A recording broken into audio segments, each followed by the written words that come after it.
Bienvenidos a otro Flying Solo del Marco Money Podcast. ¿Mejor solo que mal acompañado? Sí. ¿Mejor bien acompañado que solo? También.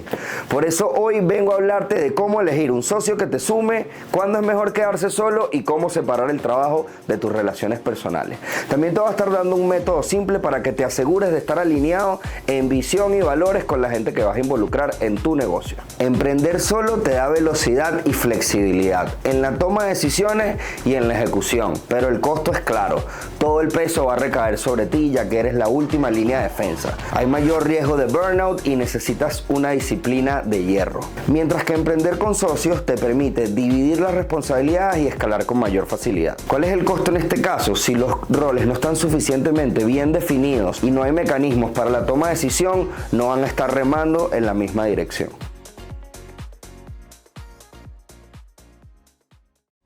Si decides avanzar con un socio, la pregunta que debes hacerte es qué tipo de socio necesitas. Y para mí existen dos grandes tipos de sociedades: los socios inversionistas y los socios operativos o co-founders. La figura de un co-founder no es solamente una persona que va a compartir la carga contigo, es una persona que te ayuda a construir cultura, delega responsabilidades y va a mantener la visión cuando el camino se ponga cuesta arriba. Y cuando te buscas un socio operativo, este se supone que debe poner conocimientos, habilidades y además debe tener el tiempo suficiente para poder ejecutar y al mismo tiempo implementar equipo y agilizar procesos. Idealmente los socios inversionistas deben traer algo más a la mesa que no sea solamente el cheque que te van a escribir.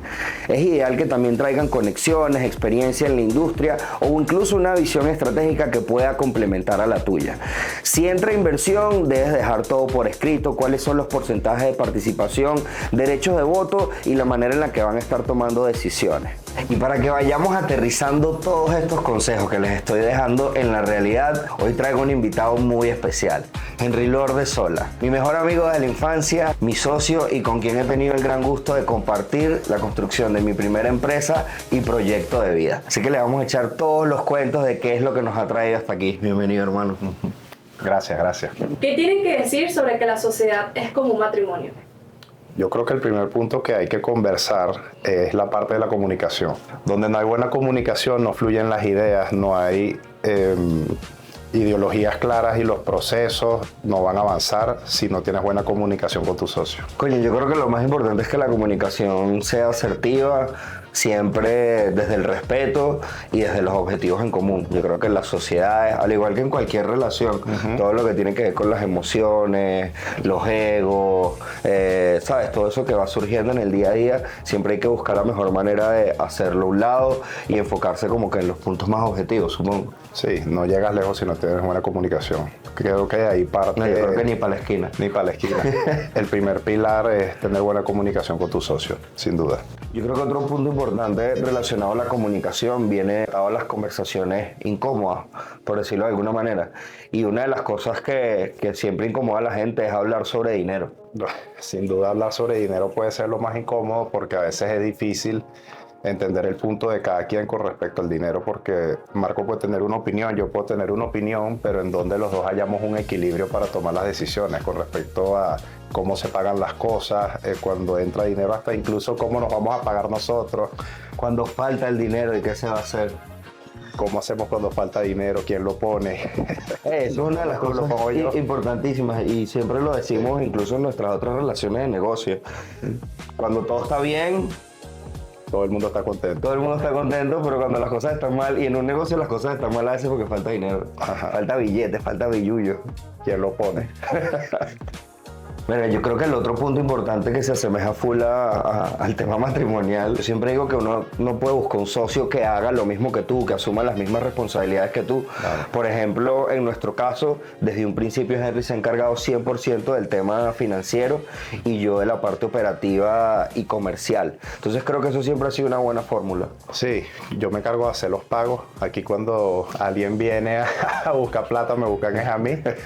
Marco se encarga de la parte comercial, de atender los clientes, de gestionar la parte operativa. Si hay algún problema con algún cliente, él va, lo resuelve, toma las riendas y va y da las decisiones con el equipo operativo. Y bueno, en caso del dinero, No, y que cada quien asume como una responsabilidad que Sí. está, un rol y una responsabilidad que está bien planteada. Entonces el otro lo que hace siempre es como que, obviamente, apoyar las ideas, tratar de generar cierto contrapeso para que las ideas se filtren, se discutan, pero siempre desde ahí, pues. Y yo creo que un juego que nos ha funcionado bien siempre es que, dependiendo de lo que sea que esté en discusión o lo que sea que estemos manejando, siempre jugamos good cop, bad cop, que es policía bueno, policía malo, pues. Sí, él le da palo y de repente yo agarro y lo sobo, o viceversa. A veces me toca a mí reclamarle a la gente y Marco es el que... La mayoría de las veces es a mí el que me toca a palos, pero... Sí, bueno, porque lleva la parte operativa, pero después uno ahí siempre tiene que haber, es un complemento entre ambas personas, tiene que haber en verdad una integración entre ambos bastante fuerte para entenderse en las reuniones y saber lo que quieres expresar, cómo tratas al personal. Bueno, básicamente eso, pues. Y sí, vale, y para eso yo rescato muchísimo el coaching, o sea, la idea es que siempre te organices de una manera en la que trates de conseguir el mejor resultado posible, no solamente a nivel económico, sino también a nivel de los colaboradores. Asegúrate de que le estás entregando las herramientas y que tú como líder y que entre tú y tus socios o tus socios están logrando sacar lo mejor de cada una de las personas que se involucran en los proyectos, en los negocios o en las empresas. Okay. ¿Cuál ha sido la mayor ventaja de emprender juntos?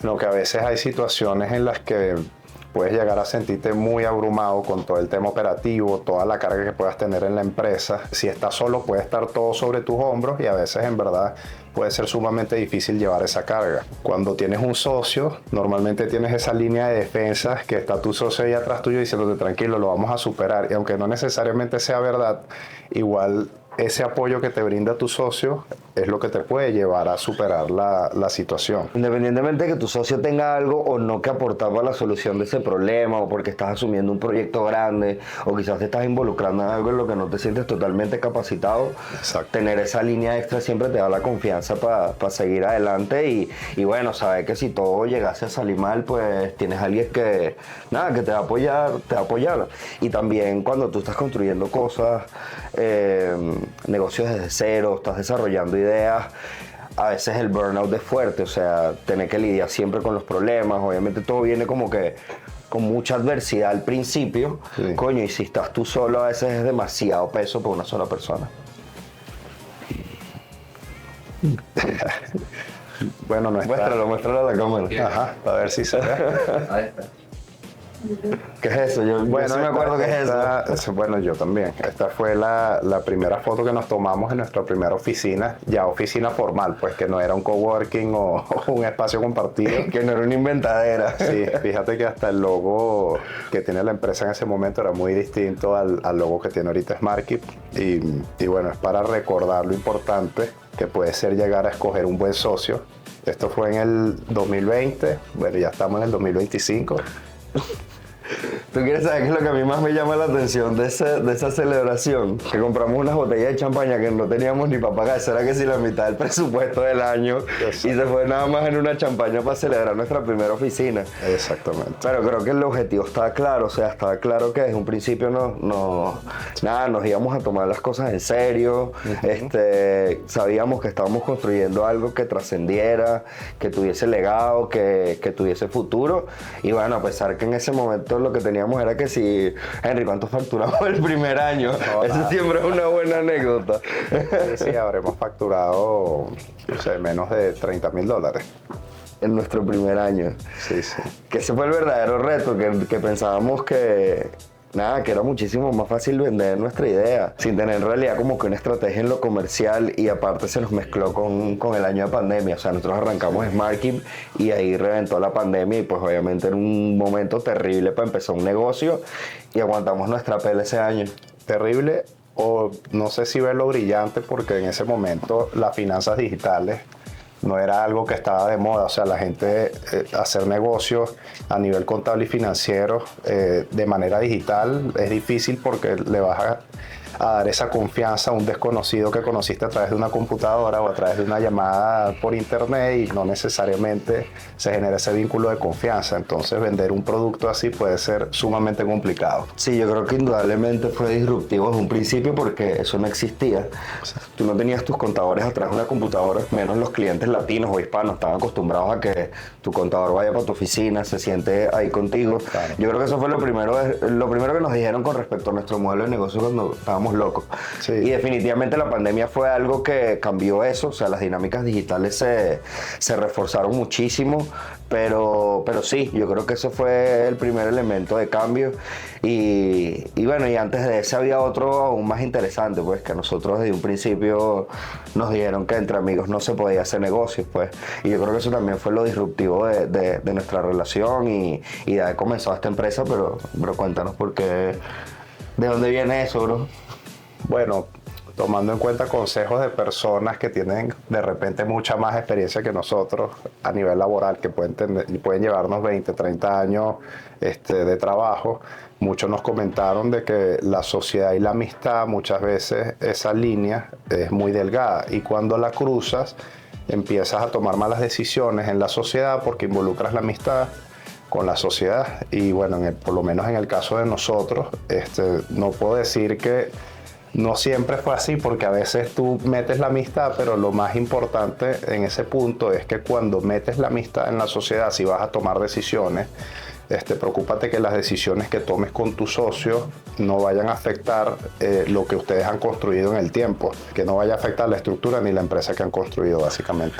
Yo sí creo que todos estos consejos o todas estas cosas que se escriben en piedra en el mundo de los negocios, más allá de ser reglas irrompibles, son cosas que en realidad lo que tienes que hacer es prestar atención. Creo que el ejemplo de la amistad es un muy buen ejemplo de eso. Exacto. Cuando nos dieron ese consejo, obviamente nosotros de rebeldes era que sí, claro que sí, vamos a demostrar que sí se puede, pero en realidad lo que haces es que como que pones la amistad primero y dices, coño, tengo que ser mucho más cuidadoso al momento de tomar decisiones porque no quiero poner en riesgo la amistad.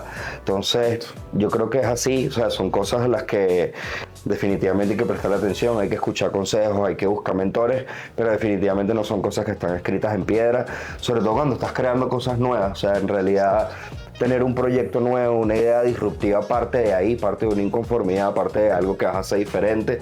Entonces tienes que entender que todas esas reglas y todos esos consejos que te dan los tienes que asimilar, los tienes que tomar en cuenta, pero que no son cosas que no pueden variar y que no pueden cambiarse, que yo creo que al contrario tienen que cambiarse. Es el principio de construir cosas nuevas. ¿En algún momento les ha jugado en contra la amistad? 100%. Marco, pásame ahí la taza con el logo de SmartKit. Ajá, bueno, le pedí la taza porque si ustedes ven, en verdad son 3 puntos. Cuando arrancamos la empresa fuimos nosotros 2, pero después involucramos a un tercer participante que hoy en día no está con nosotros, pues. Y eso puso... No, mentira, no se murió en verdad.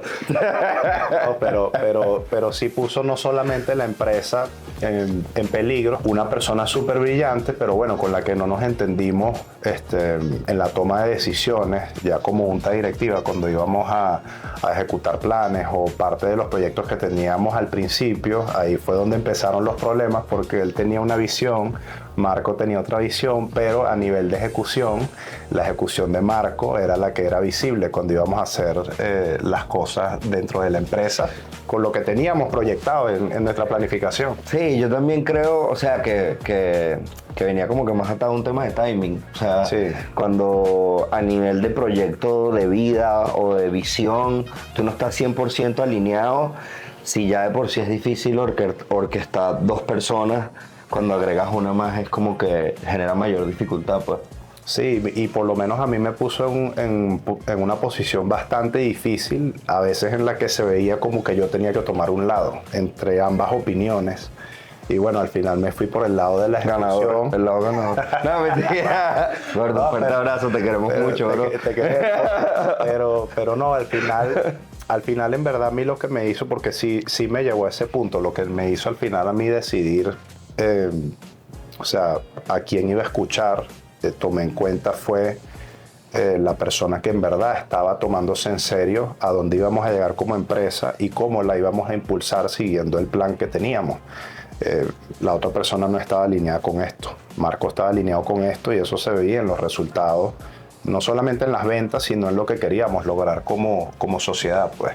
Sí, vale, y hay algo importantísimo, o sea, a nivel de visión y de ideas, se generaron cosas importantísimas que ahora siguen estando a la esencia, pero algo que yo siempre les digo acá en el Marco Money Podcast, o sea, las ideas de por sí solas no tienen absolutamente ningún valor. Exacto. Si eso no viene acompañado de la ejecución necesaria. Exactamente, y Marco tenía la ejecución.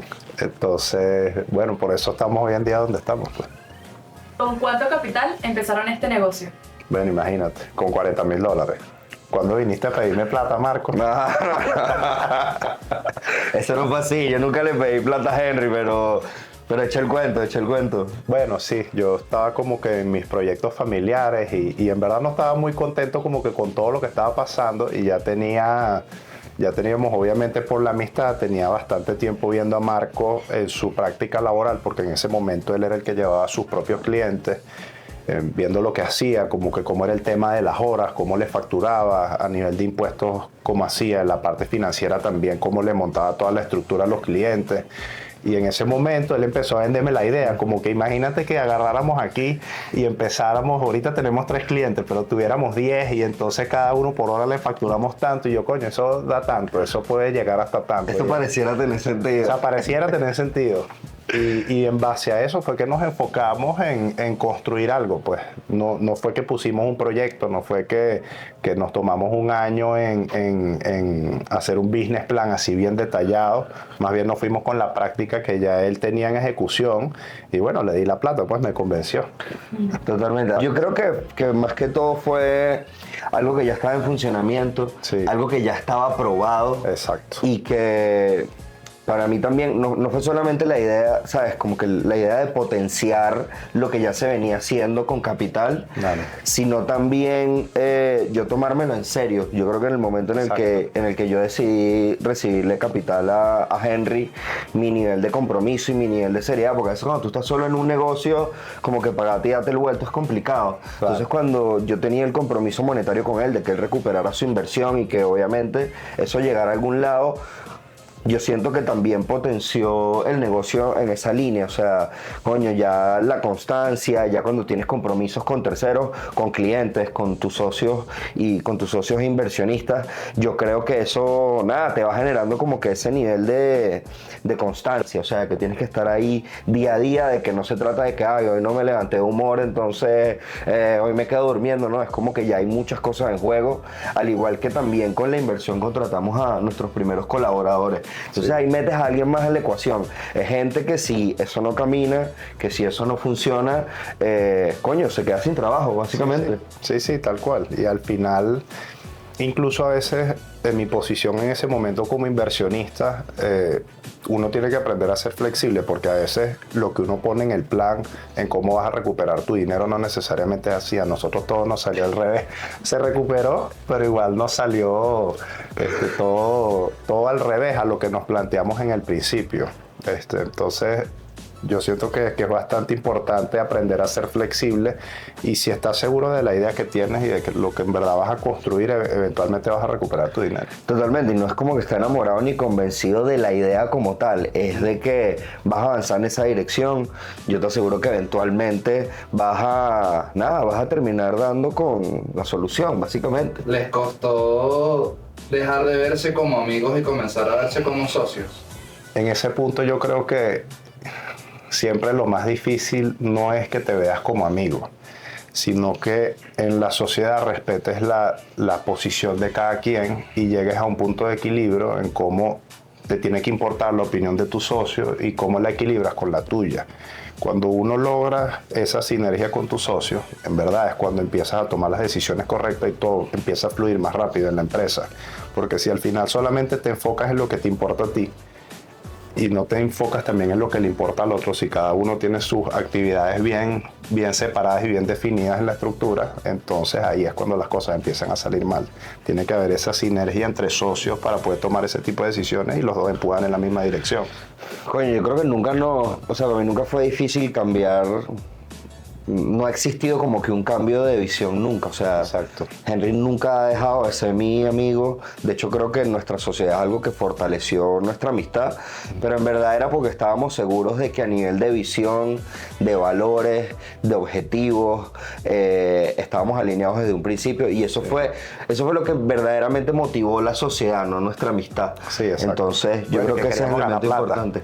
Claro, hacer plata, obviamente, ¿quién no quiere hacer plata? Exacto. Pero sí, yo creo que de eso se trata, o sea, está alineado en visión, en valores, en tener los mismos objetivos, más allá de tener una amistad o no tener una amistad. Por eso yo también creo que hay personas que parten del otro, vamos a decir, del otro extremo. Hay personas que se conocen por temas profesionales y notan que comparten una visión, que comparten unos valores, que están dispuestos a apoyarse con una idea, y luego de eso se genera una amistad y como te digo, no importa de qué sitio partas, si tienes claro cada uno de los elementos, si tienes la disposición, si te comunicas de una manera asertiva, yo creo que sin duda lo puedes lograr. Que digo, el poder de la amistad. ¿Recomiendan tener un socio para empezar un negocio? No necesariamente.